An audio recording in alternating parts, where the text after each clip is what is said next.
नमस्कार दोस्तों, वर्दी क्लासेस में आप सभी का स्वागत है। आज का हमारा हिंदी ग्रामर का टॉपिक है अव्यय।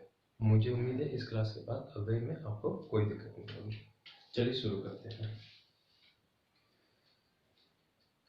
सबसे पहले एक पॉइंट है जो अव्यय होते हैं वही हमारे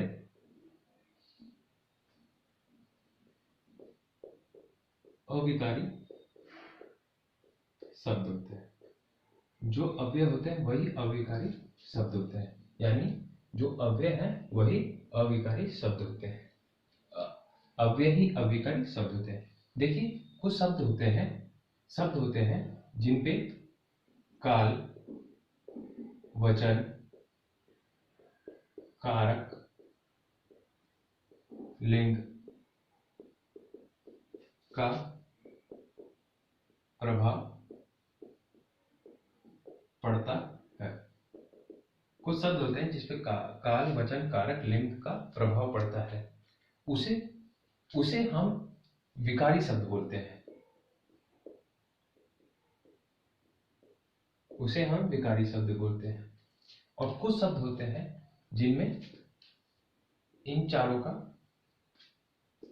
कोई प्रभाव नहीं पड़ता।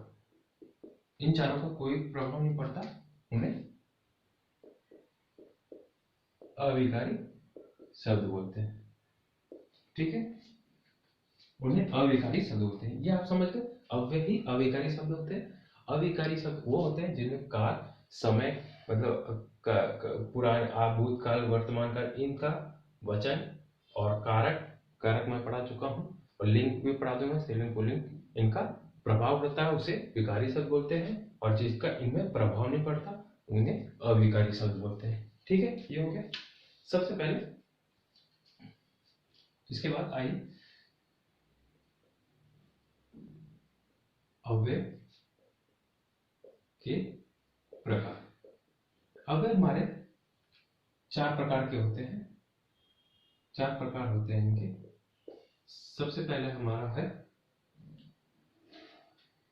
पहले है क्रिया विशेषण।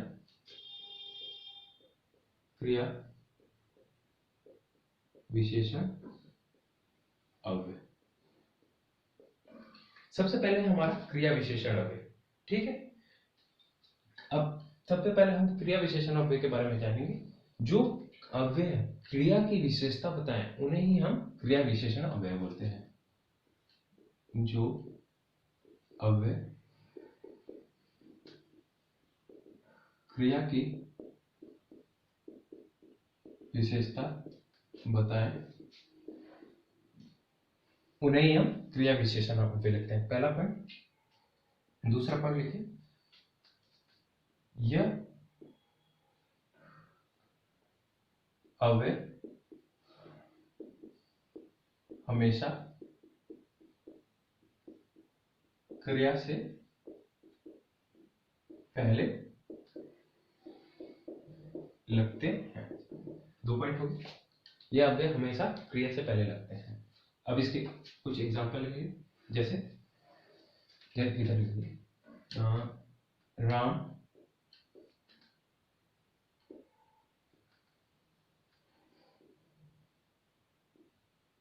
चलता है।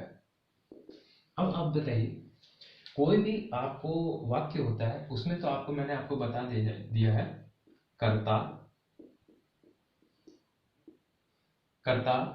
कर, लास्ट में क्रिया। कोई भी वाक्य मैंने आपको बनता है तो इसी टाइप में बनता है। ठीक है, इसी टाइप में बनता है। और मैंने आपको कारक का भी बता दिया, कारक कैसे लगता है। कोई भी वाक्य बनता है आपका इसी टाइप में बनता है, यानी कर्ता, कर्म और क्रिया। चलता है, क्रिया है आपकी चलता, चलने वाली, चलने। लेकिन ये नहीं बताया क्या, अगर यही शब्द दे दे, राम तेज तेज चलता है, तब जो ये क्रिया है इसके बारे में ये बता रहा है ना कि ये चलता तो कैसे भी चलता है, हाथ से चलता, पैर से, लेकिन ये बताया है कि तेज तेज चलता है, तो जो क्रिया की विशेषता बताए उसे ही क्रिया विशेषण अव्यय बोलेंगे। जो क्रिया की विशेषता बताए उसे ही क्रिया विशेषण अव्यय बोलेंगे। और मैंने ये क्या बोला, ये हमेशा क्रिया से पहले लिखते हैं। देखिए क्रिया है, क्रिया से पहले लगे हुए हैं, ठीक है।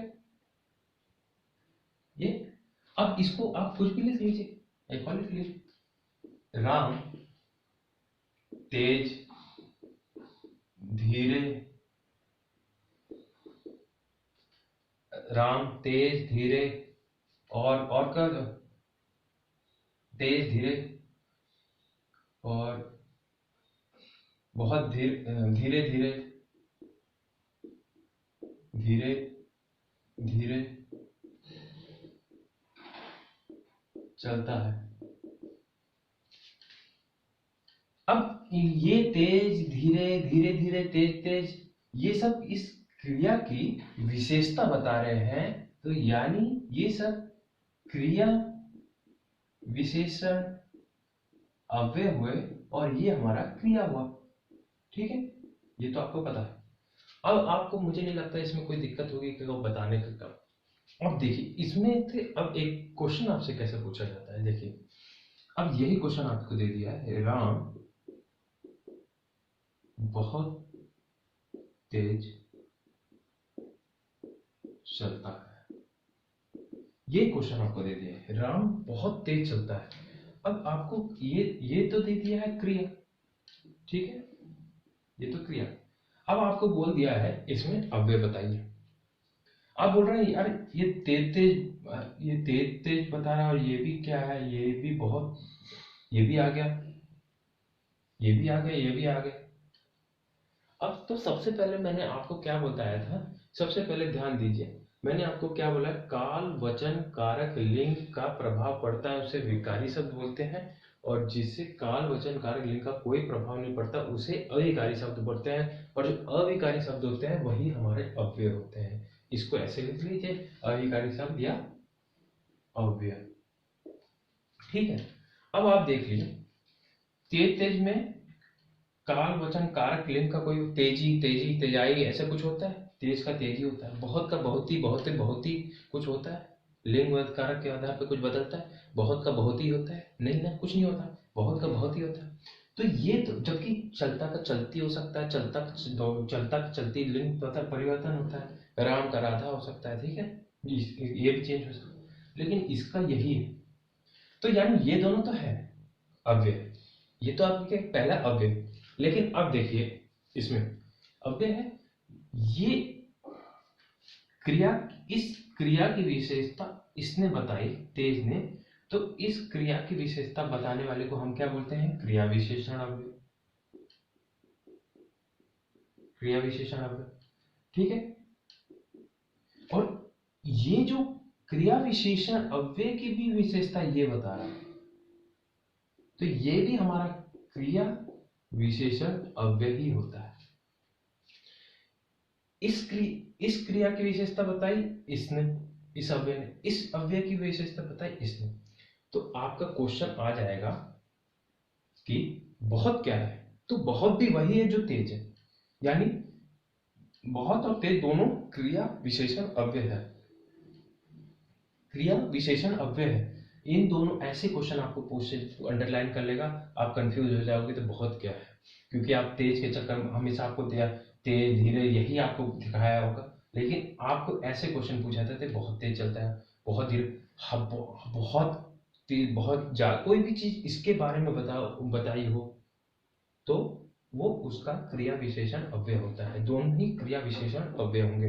यानी इससे ये हमें पता चला, इससे हमें ये पता चला कर्ता और क्रिया के बीच का जो काम है, कर्ता और क्रिया के बीच का, उसमें अव्यय आते हैं, ठीक है। ये तो हो गया हमारा क्रिया विशेषण, ठीक है। अब क्रिया विशेषण और क्या क्या बताता है, क्रिया विशेषण हमें समय का बोध कराता है, समय का बोध कराता है। क्रिया विशेषण हमें समय का बोध कराता है। अब ये समय का बोध कराता है, जैसे एग्जाम्पल, राम 2 घंटे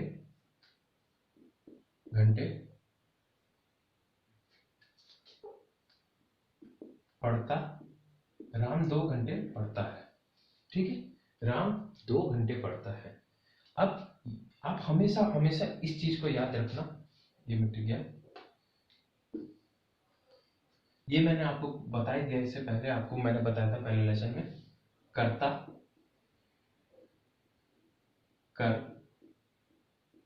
क्रिया, इन्हीं से कोई भी वाक्य बनता है, इन्हीं से बनता है, यही तीनों है। ठीक है, तो ये तो हमारा हो गया कर्ता, ये हमारा हो गया क्रिया। तो ये 2 घंटे, ये निश्चित समय का बोध करा रहे हैं, समय का बोध, 2 घंटे 3 घंटे, आज कल परसों नरसों, तो समय का बोध हो तो उसे, जहां समय का बोध है उसे भी क्रिया विशेषण अव्यय में आता है।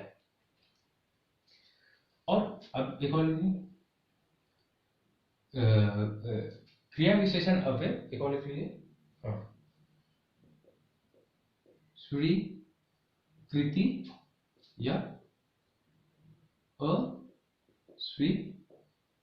अस्वीकृति का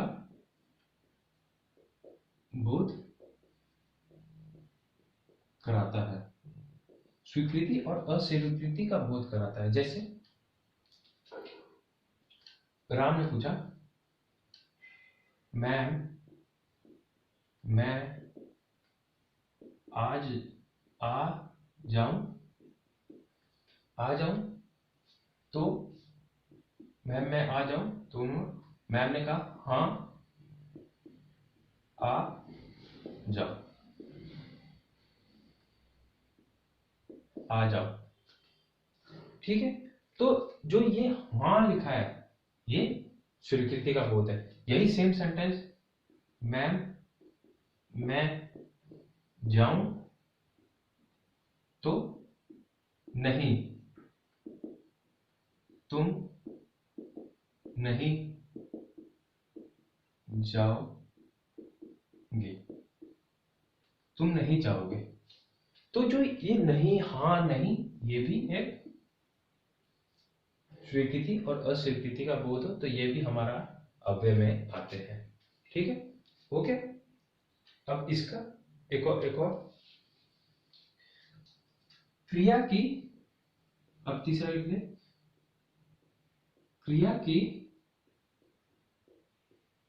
की निश्चितता, क्रिया की निश्चितता,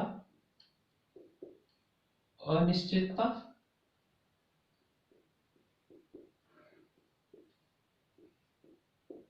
अनिश्चितता का बोध कराता है, बोध कराता है। क्रिया निश्चित है, मतलब वो होनी है या नहीं होनी है, उसका बोध कराता है। जैसे राम जरूर आएगा, जैसे राम जरूर आएगा, तो जरूर क्या है, इसका निश्चित कर दिया, हाँ कि आएगा ही, और यही एक शब्द आ गया, राम शायद आएगा, तो ये किसका बोध कर दिया, ये हमारी अनिश्चितता का बोध हो गया। तो ऐसे में भी ये क्रिया विशेषण में आते हैं। चलिए आगे करते हैं। चौथा, क्रिया के स्थान का बोध कराता है। जैसे राम छत पर खेलता है। ठीक है, राम छत पे खेलता है, ये क्रिया है खेलना, उसको कहां बोध करा रहा है, छत पे, यानी छत हमारी क्रिया विशेषण अव्यय में आता है। छत हमारा क्रिया विशेषण अव्यय आता है। छत पर, घर पर, मकान में, में पर जो भी आता है, उस में पर के साथ जो भी आ जाएगा वो हमारा क्रिया विशेषण यानी क्रिया विशेषण। अब एक बार देख लीजिए, क्रिया विशेषण अव्यय जो अव्यय क्रिया की विशेषता बताते हैं, ये अव्यय हमेशा क्रिया के पहले लगते हैं। ठीक है, जैसे ये समय का बोध कराते हैं, ये समय का बोध कराते हैं, इसके बाद ये स्वीकृति अस्वीकृति का बोध कराते हैं, इसके बाद ये क्रिया निश्चित है कि अनिश्चित है इसका बोध कराते हैं, क्रिया स्थान का बोध कराते हैं, और एक और है क्रिया दिशा।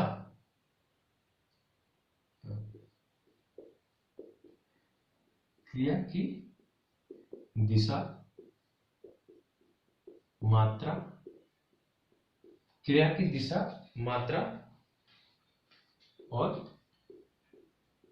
तरीका का बोध कराते हैं। क्रिया की दिशा, मात्रा और तरीके का बोध कराते हैं। क्रिया की दिशा, जैसे एग्जांपल यहां देखिए, सूर्य पूर्व से उगते हैं।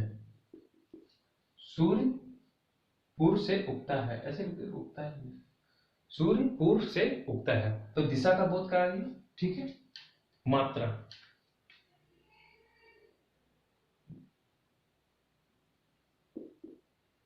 काली गाय 2 लीटर दूध देती है। मात्रा कब है? 2 लीटर। ठीक है, तरीका, बस फटाफट भर गई। इस भरने की मात्रा को कौन बताया? फटाफट। तो फटाफट देखिए, फटाफट, झटाफट, ये सब क्रिया विशेषण में आते हैं। ठीक है, ये हुई, आप जान लें। चलिए आगे बढ़ते हैं।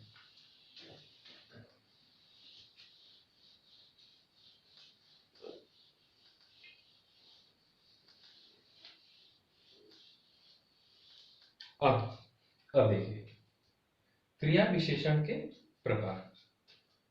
अब क्रिया विशेषण के प्रकार क्या है? अभी तक हमने क्रिया विशेषण जाना, क्रिया विशेषण के प्रकार।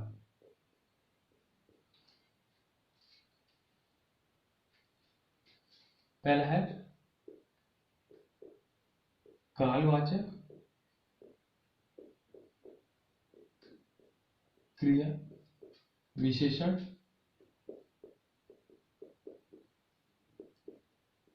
कालवाचक क्रिया विशेषण अव्यय। ठीक है, दूसरा है संबंध, संबंध बोधक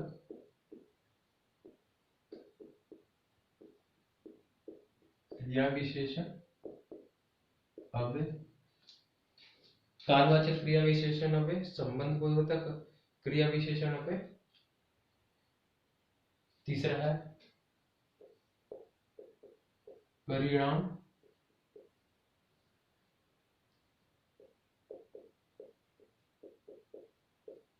तीसरा है परिणाम, और चौथा है रीति वाचक क्रिया विशेषण अव्यय। पहला है कालवाचक, दूसरा है स्थानवाचक, तीसरा है परिमाण, और चौथा है रीति, अरे सॉरी, संबंध नहीं, स्थान। सॉरी, वो स्थान संबंध उसका आ गया। कालवाचक, स्थानवाचक, स्थानबोधक, स्थानवाचक, स्थानवाचक, कालवाचक क्रिया विशेषण, स्थानवाचक क्रिया विशेषण, परिमाणवाचक क्रिया विशेषण अव्यय, और चौथा है रीतिवाचक क्रिया विशेषण अव्यय। ये 4 प्रकार के अव्यय होते हैं। ठीक है, पहला हम करते हैं कालवाचक क्रिया विशेषण अव्यय। सबसे पहले है कालवाचक, कालवाचक। तो जिससे हमें कार्य का होने का पता चले कि कार्य कब हुआ है, इसके बारे में हमें पता चले, उसे कालवाचक क्रिया विशेषण अव्यय कहते हैं। जैसे एग्जाम्पल लीजिए, आज, कल, पल पल, हर पल, हर पल, पल पल, हर पल। ठीक है, आज, कल, पल पल, हर पल। ठीक है, और इसमें और भी देख लीजिए, वर्ष भी बोल सकता है कि ये इस वर्ष बाद पहले, इस वर्ष ऋतु भी बोल सकता है, ऋतु, वर्ष। ठीक है, ऐसे आज, कल, हर पल, ऐसे टाइप के शब्द आएंगे इसमें। दूसरा है स्थानवाचक। स्थानवाचक जिसमें हमें क्रिया के स्थान का बोध हो, क्रिया का स्थान का बोध हो। जैसे ऊपर नीचे, ऊपर नीचे, दाएं बाएं, आगे पीछे, ऊपर नीचे, दाएं बाएं, आगे पीछे, उत्तर दक्षिण, ऐसे टाइप के। ठीक है, वो स्थानवाचक में आते हैं, स्थानवाचक अव्यय में आते हैं। इनके एग्जाम्पल जैसे राम आ जाएगा, राम कल जाएगा, तुम इतने वर्षों बाद मिले, ऋतु, क्या बोलते हैं, ऋतु, ग्रीष्मकालीन की छुट्टी के बाद, ग्रीष्मकालीन की छुट्टी के बाद हम मिलेंगे। ठीक है, राम राम और श्याम, राम और श्याम पल पल एक दूसरे से मिलते हैं। तो कुछ भी टाइप के जिसमें आपको समय का बोध हो, काल का बोध हो, मतलब काल का बोध हो कि कब कौन से समय में बात हुई, उसमें कालवाचक आएगा। जहां स्थान की बात हो, आगे पीछे ऊपर नीचे स्थान की बात हो, तो स्थानवाचक आएगा। ठीक है, स्थानवाचक आएगा। और वैसे ही अब परिमाण, तीसरा कीजिए।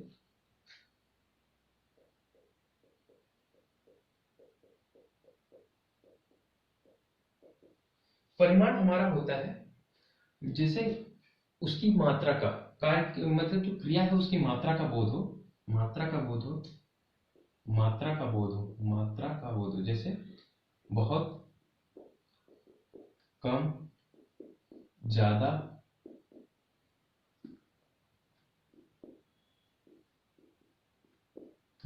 अरे बहुत कम, ज्यादा।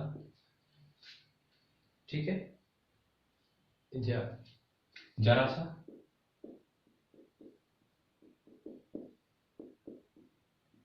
थोड़ा सा।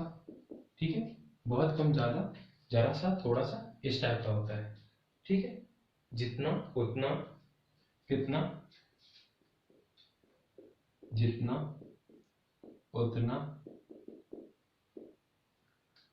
जितना, उतना, बहुत कम, थोड़ा, बहुत।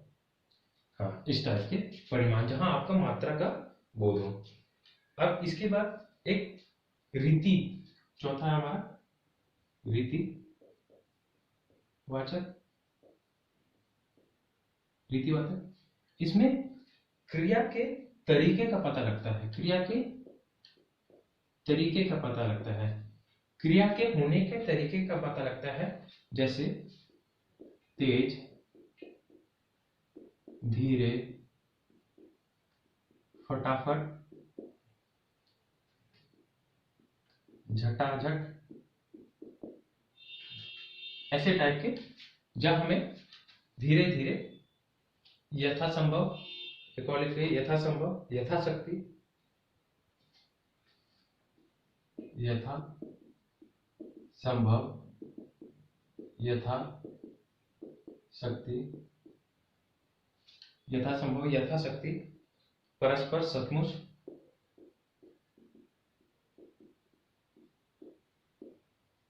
इसको रटिएगा नहीं, इसको याद मत करिए, ये मैं बहुत कम इसलिए लिखा रहा हूं ताकि आप रटने की जरूरत न पड़े। मैं आपको ऐसा तरीका बता दूंगा कि आपको देखते ही समझ आ जाएगा कि यहाँ ये अव्यय लगा हुआ है। बस इसको, इस बात को ध्यान रखिए।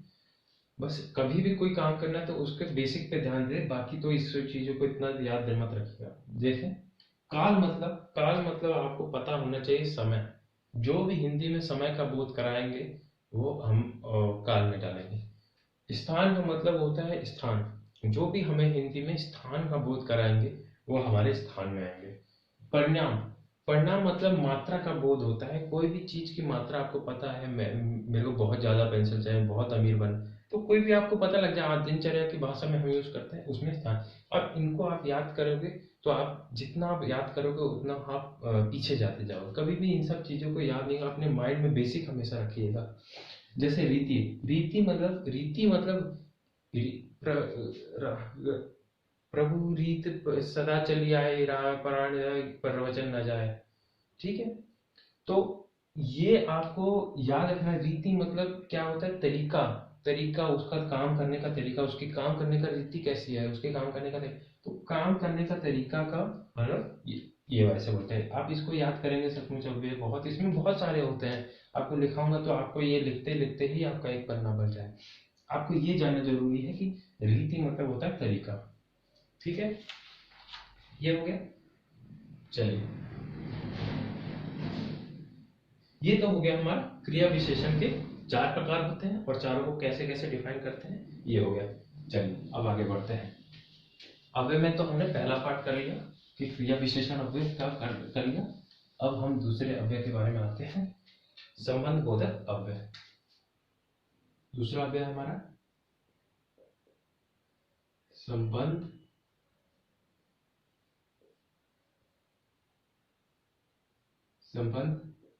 बोधक अव्यय। संबंध बोधक अव्यय, अब कुछ पॉइंट है उसकी। यह निश्चित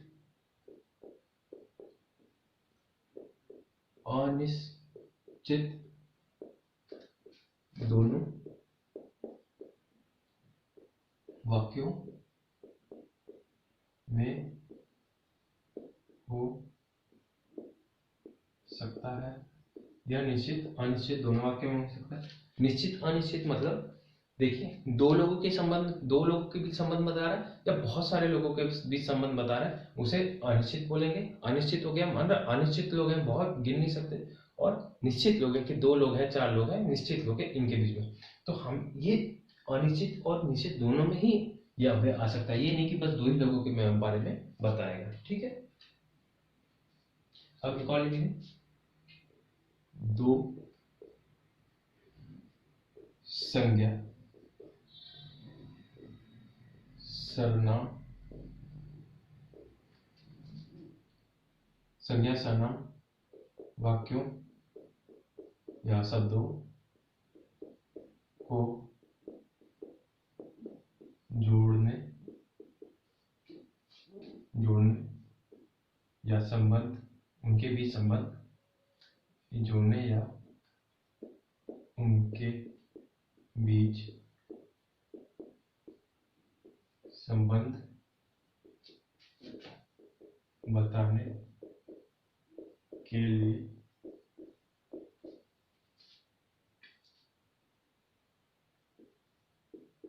होता है। 2 संज्ञा सर्वनाम वाक्यों शब्दों को जोड़ने या उनके बीच संबंध बताने के लिए इस संबंध बोधक अव्यय का यूज होता है। जैसे राम के बिना सीता जी उदास है। राम के बिना सीता जी उदास है। ठीक है, तो एक हो गया, ये देखिए, एक हो गए ये। इन दोनों राम और सीता के बीच कौन संबंध बता रहा है? ठीक है, सीता जी क्या है राम के बिना, तो राम के बिना इनको इनका संबंध वो जोड़ा जा रहा है के बिना। तो ये हमारा के बिना, ये हमारा संबंध बोधक अव्यय है जो 2 शब्दों को जोड़ रहा है। ठीक है, जो दो शब्दों को जोड़ रहा है उसे ही हमें संबंध बोधक अव्यय बोलते हैं। इसका हमेशा एक चीज याद रखें, ये ज्यादातर ज्यादातर ज्यादातर का, के, की के बाद आता, जरूरी नहीं कि का के की के बाद आए, लेकिन अमूमन का के की के बाद आते हैं। जैसे के बिना आ गया, ठीक है, ऐसे। अब कुछ इसके मैं लिखा दूंगा, आप उन्हें याद मत करिएगा, उन्हें समझिएगा, ठीक है। जैसे हेतु, लिए, कारण, खातिर, हेतु, लिए, कारण, खातिर, हेतु, लिए, कारण, खातिर, आगे पीछे इधर उधर पास पास, आगे पीछे इधर उधर पास पास, ठीक है, आगे पीछे और इधर उधर, संग साथ, संग साथ, संग साथ, बगैर, अतिरिक्त,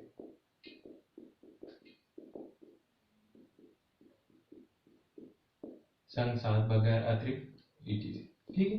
जो आपको दो, मैंने आपको ये दो वाक्य आप पढ़ लेंगे, और ये तीसरा ये वाला, तो आपको संबंध बोधक अव्यय नहीं आए समझ आ जाएगा, ठीक है। इसका कि दो वाक्यों को जोड़ने के लिए, दो शब्दों के बीच के उसको बताने, संबंध बताने के लिए उसके लिए यूज होता है।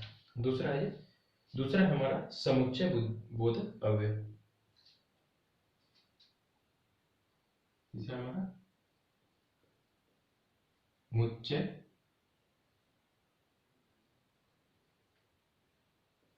बोधक अव्यय। दूसरा हमारा है समुच्चय बोधक अव्यय। देखिए, ये समुच्चय बोधक अव्यय, पहला पॉइंट है इसका, समूह का बोध कराता है, समूह का बोध कराता है। समुच्चय बोधक अव्यय हमारा समूह, दो समूह है, उच्च समूह है, उसका बोध कराता है। दूसरा है ये दो उप वाक्यों को जोड़ने के लिए होता है। दो उपवाक्यों को जोड़ने के लिए होता है।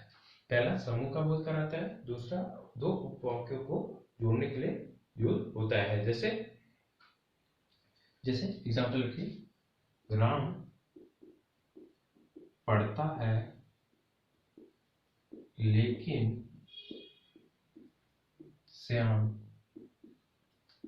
सोता है, ठीक है। ये क्या है, दो शब्दों को जोड़ने के लिए यूज होता है। ये दो शब्दों को जोड़ने के, देखिए ये शब्द और ये शब्द, इनको जोड़, जबकि ये उपवाक्यों को जोड़ने के लिए यूज होता है। कंफ्यूजन मत होइए कि समुच्चय बोधक और संबंध बोधक में ये दो शब्दों को जोड़ने के लिए यूज होता है, दो उपवाक्यों को जोड़ने के लिए। जैसे यहाँ एक उपवाक्य है राम पढ़ता है, और यहाँ एक उपवाक्य है श्याम पढ़ता है। इसको जोड़ने के लिए क्या यूज हुआ है, लेकिन, ठीक है। तो लेकिन ही हमारा समुच्चय बोधक अव्यय होता है, ठीक है। इसका एक एग्जाम्पल बताइए। जैसे राम पढ़ता है लेकिन श्याम सोता है तथा गीता गाती है। देखिए, यहाँ अब एक उपवाक्य ये है राम, एक उपवाक्य हो गया श्याम का बता रहा है, एक उपवाक्य हो गया गीता का बता रहा है। तो यहाँ ये लेकिन और ये तथा, तो समुच्चय बोधक अव्यय क्या होता है, हमेशा एक चीज है उपवाक्य से पहले आता है। ये पहला पॉइंट आप जान गए कि उपवाक्य से पहले समुच्चय बोधक अव्यय आता है। और एक वाक्य में कितने भी समुच्चय बोधक अव्यय आते हैं, उतने ही समुच्चय बोधक अव्यय आ सकते हैं जितने ही उपवाक्य आए होते हैं। जैसे इस उपवाक्य, ये उपवाक्य है, गीता गाती है, इससे पहले तथा समुच्चय बोधक अव्यय आ गया, इसको जो और इसको जोड़ने के लिए, इसको इस उपवाक्य को और इस उपवाक्य को जोड़ने के लिए लेकिन है। तो यानी लेकिन और तथा दोनों ही समुच्चय बोधक अव्यय हुए। ठीक है, और ये हमारे उपवाक्य हुए, ये हमारे उपवाक्य हुए। समझिए। इसका अगर लिखना है कुछ एग्जांपल लिख लीजिए। लेकिन, किंतु, परंतु, लेकिन किंतु परंतु, और, या, अथवा, लेकिन किंतु परंतु और अथवा, इसलिए, इसलिए, जो, जिसे, etc। ठीक है, ये तो हो गया समुच्चय बोधक अव्यय के लिए।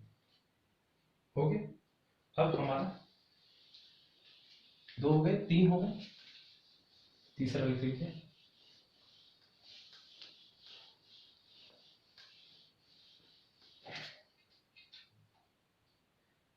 तीसरा हमारा विस्मय आदि, चौथा हमारा मतलब विस्मय आदि बोधक अव्यय। ठीक है, चौथा हमारा विस्मय आदि बोधक अव्यय। विस्मय आदि बोधक अव्यय होता है जिसमें आश्चर्य, या अचरज का भाव हो। पहला पॉइंट। दूसरा पॉइंट, यह हमेशा वाक्य की शुरुआत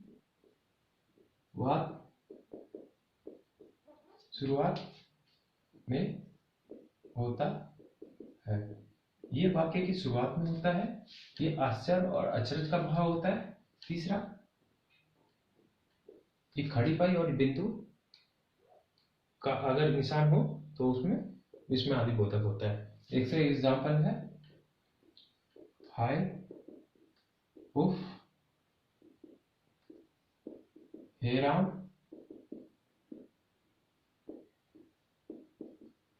हे भगवान। ठीक है, जिसमें आपका आश्चर्य और अचरज का भाव हो उसे ये बोलते हैं समुच्चय विस्मय आदि बोधक। संबंध हो गया, समुच्चय हो गया, विस्मय आदि बोधक हो गया, और इससे पहले क्रियावाचक। तो 4 थे क्रिया विशेषण और चारों का हमने बता दिया। ठीक है, इसका ये हो गया, ये हमेशा वाक्य के पहले आता है, ये भी हो गया। चलिए अब एक पॉइंट मैं बताते जाता हूँ, उस पॉइंट पर ये पूरे अव्यय का सार होगा और वो आपको बहुत काम देगा। तो चलिए उसको करते हैं। तो सबसे पहले है, जैसे एक क्वेश्चन है, राम और श्याम पढ़ते हैं, राम और श्याम पढ़ते हैं, लेकिन राजू सोता है। इसमें अव्यय बताइए। राम और श्याम पढ़ते हैं लेकिन राजू सोता है। ठीक है, तो इसमें अव्यय बताइए। सबसे पहले इसमें हम जो अभी मैंने पढ़ा है उसमें आपको मैंने बताया है, देखिए दो शब्दों को दो शब्दों को जोड़ रहा है, तो ये तो हमारा हो गया संबंध। मैंने क्या बोला आपको, सेंटेंस मैंने बता दिया था पहले, संबंध बोधक अव्यय। जो दो शब्दों को जोड़ रहा है उसे तो संबंध बोधक बोलते हैं, जबकि जो वाक्यों को जोड़ रहा है, जैसे एक वाक्य है राम और श्याम पढ़ते हैं, एक वाक्य ये हो गया, और राजू सोता है, एक वाक्य उपवाक्य ये हो गया। जो इन वाक्यों को जोड़ते हैं उसे मैंने क्या बोला, समुच्चय बोधक बोलते हैं। ठीक है, समुच्चय बोधक अव्यय। ठीक है, दो वाक्य देखिए कैसे कितना कितना क्वेश्चन डीप जाता है। देखिए दो वाक्यों को जोड़ते हैं तो उसे संबंध बोधक। आप इसमें कंफ्यूज हो जाएंगे कि यही है, और तो पढ़ा था, और जोड़ता है। आप कभी भी रट्टू नहीं बनना कि और लेकिन किंतु परंतु, ये नहीं। आपको देखना है शब्द वाक्य कैसे हैं उसके हिसाब से देखिए। और मैंने बताया दो शब्दों को जोड़ता है तो जोड़ा है। इसके और इसके बीच में ये तो उपवाक्य है ना, एक उपवाक्य है। अगर राम और पढ़ता है, ये कुछ बनता है नहीं ना, ये तो एक उपवाक्य है। लेकिन राजू सोता है पूरा का पूरा एक है। ठीक है, इसको और किसी चीज की जरूरत है। ये उपवाक्य, ये उपवाक्य जोड़ने में समुच्चय की जो यूज होता है वो समुच्चय। और जो दो शब्दों को जोड़ता है, और तथा लेकिन किंतु परंतु, ठीक है, दो शब्दों को जोड़े, दो शब्दों, तो दो शब्दों, अगर ये लेकिन यहाँ आ जाता, लेकिन यहाँ आ जाता तो, लेकिन आ जाता तो ये भी लेकिन ही संबंध बोधक हो जाता, और यहाँ आ जाता तो समुच्चय बोधक हो जाता।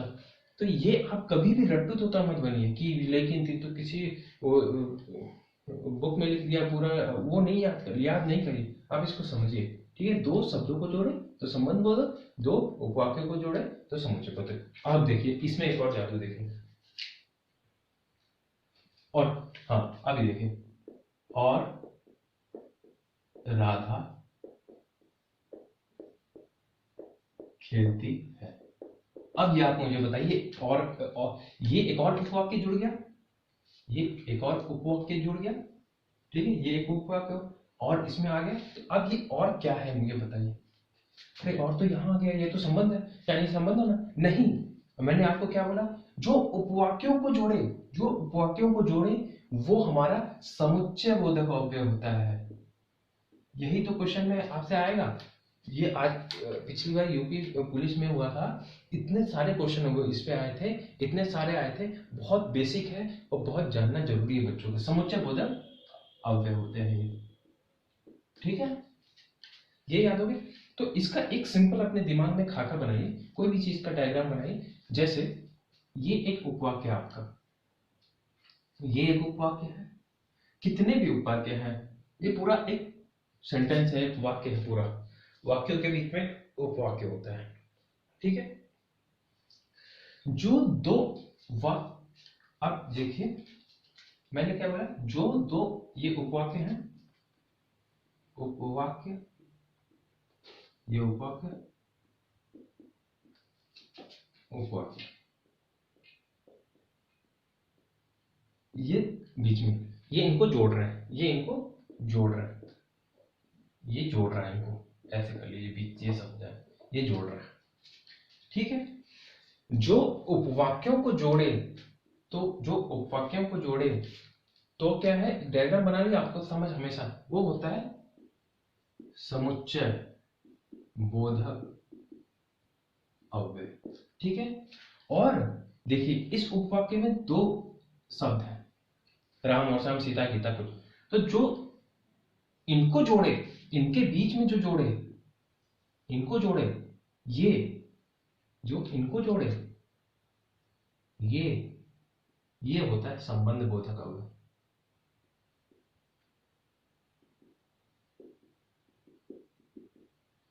ये होता है संबंध बोधक अव्यय।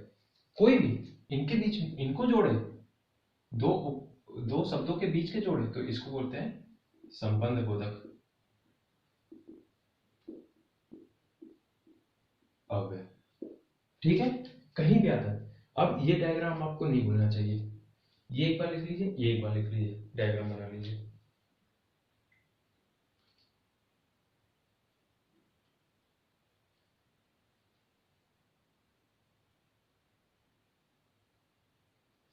ठीक है, अब एक मैं पॉइंट बताऊंगा, वो 3 पॉइंट 4 पॉइंट है, चारों शब्द के, वो एक बार लिख लीजिए बस। ये डायग्राम और वो डायग्राम और वो देख लीजिए, बस आपका होता है।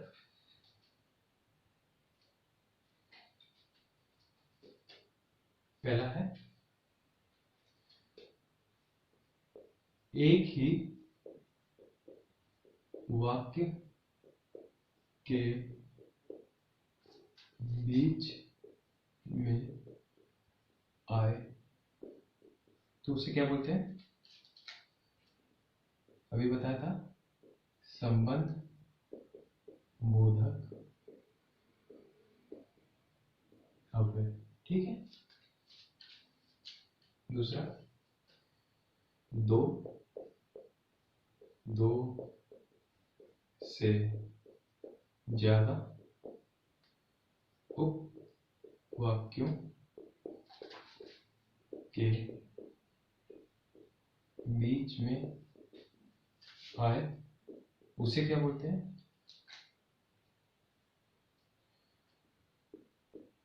समुच्चय बोधक अव्यय। ठीक है। दो या दो से अधिक ज्यादा उसे समुच्चय बोधक अव्यय। तीसरा, वाक्य की शुरुआत में आए, वाक्य की शुरुआत में आए उसे क्या बोलते हैं? मैंने आपको बता रखा है, विस्मय आदि बोधक। विस्मय आदि बोधक अव्यय। ठीक है, वाक्य की शुरुआत में। और एक लास्ट है, क्रिया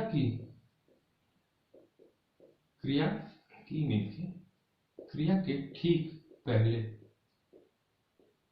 आए उसे क्या बोलते हैं? क्रिया के ठीक पहले आए, क्रिया विशेषण अव्यय। विशेषण अव्यय। अभी पूरी डायग्राम बना लीजिए आपको पूरा से। जैसे ये डायग्राम, ये वाक्य है, ये एक वाक्य और ये एक वाक्य। ठीक है। और ये जोड़ा, ये जोड़ा और ये जोड़ा, ये हमारा उपवाक्य, ये उपवाक्य, ये उपवाक्य, ये हमारा ऐसे। ठीक है, उपवाक्य उपवाक्य उपवाक्य। ठीक है। और फिर उपवाक्य हो गया। हाँ, ये क्रिया लिख लीजिए, क्रिया।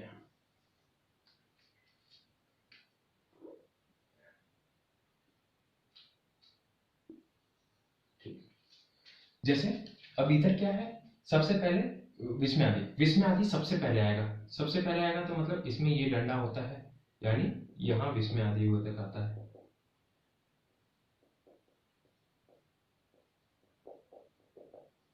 अव्यय में बस ये कर लीजिए, इतना आप कर लीजिए, आपको याद करने की कोई जरूरत नहीं है, आपको समझ आएगा अव्यय कौन सा है। ठीक है, विस्मय आदि। अब देखिए उपवाक्य है, अब उपवाक्य में दो शब्द हैं, अब इनको जोड़ा है इसने, तो ये क्या हो गया हमारा? ये संबंध हो गया, संबंध बोधक अव्यय। ठीक है। अब इस उपवाक्य और इस उपवाक्य को जोड़ा इसने, तो ये क्या हो गया? ये और ये क्या हो गया? समुच्चय बोधक अव्यय। एक हो गया, दो हो गया, तीन हो गया। तीन के बाद अब हमारा क्या है? लास्ट में क्रिया। क्रिया के ठीक पहले आए, क्रिया के ठीक पहले आता है जो, उसे क्रिया विशेषण।